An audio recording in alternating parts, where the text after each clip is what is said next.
close till I get up. Time is barely on our side. I don't wanna waste what's left. The storms we chase are leading us, and love is all we'll ever trust. Yeah, no, I don't wanna waste what's left. Di sini saya akan menjelaskan sedikit tentang Museum Satria Mandala. Museum Satria Mandala adalah museum sejarah perjuangan Tentara Nasional Indonesia yang terletak di Jalan Gatot Subroto, Jakarta Selatan. Museum ini diresmikan pada tahun 1972 oleh mantan Presiden Indonesia yaitu Soeharto, yang awalnya adalah rumah dari salah satu istri mantan Presiden Indonesia yaitu Soekarno, yang istrinya bernama Ratnasari Dewi Soekarno.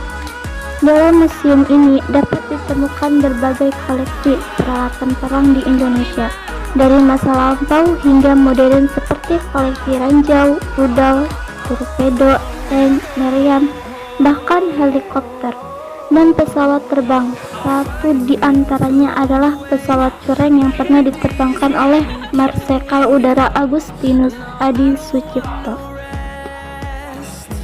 Selain itu, museum ini juga menyimpan berbagai macam benda bersejarah yang berkaitan dengan TNI, seperti aneka senjata berat maupun ringan, atribut ketentaraan, panji-panji, dan lambang-lambang di lingkungan TNI.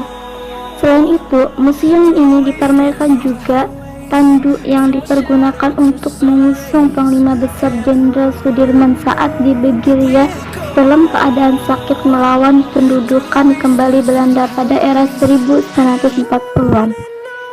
Masih dalam kompleks Museum TNI Satria Mandala ini terdapat juga Museum Waspada Purbawisesa yang menampilkan diorama ketika TNI bersama-sama dengan rakyat menumpas gerombolan separatis DI atau TII di Jawa Barat, Jawa Tengah, Aceh, Kalimantan Selatan, dan Sulawesi Selatan pada era tahun 1960-an.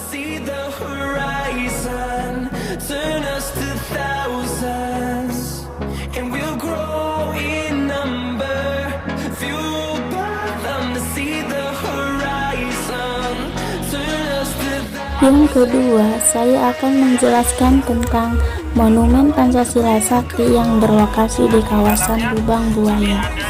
Monumen Pancasila Sakti dibangun untuk mengenang 7 pahlawan revolusi yang menjadi korban dalam peristiwa gerakan 30 September atau dikenal dengan G30S PKI pada 1 Oktober 1965 dini hari.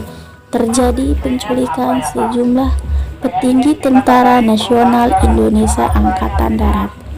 Penculikan tersebut terjadi lantaran mereka dicurigai oleh Partai Komunis Indonesia atau PKI sebagai bagian dari Dewan Jenderal yang akan meruntuhkan kekuasaan Presiden Soekarno kala itu, hingga akhirnya menjadi sebuah tragedi berdarah. Dari 7 orang yang ditargetkan, pasukan yang dipimpin oleh Letkol Untung menangkap 6 orang.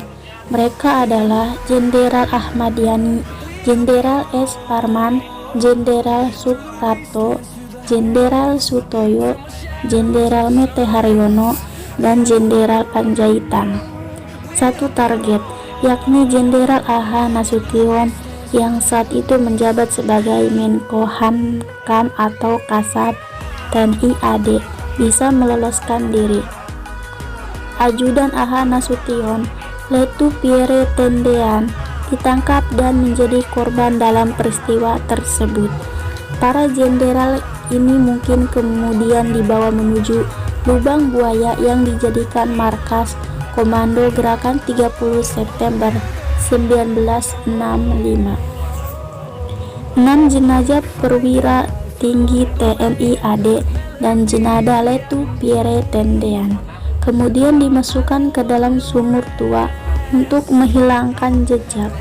Dihimpun dari laman Pusat Sejarah TNI dan Cagar Budaya Kementerian Pendidikan dan Kebudayaan untuk mengenang 7 tokoh yang telah gugur pemerintah memberi gelar pahlawan revolusi. the highways till my shadow turns to sun rays, and on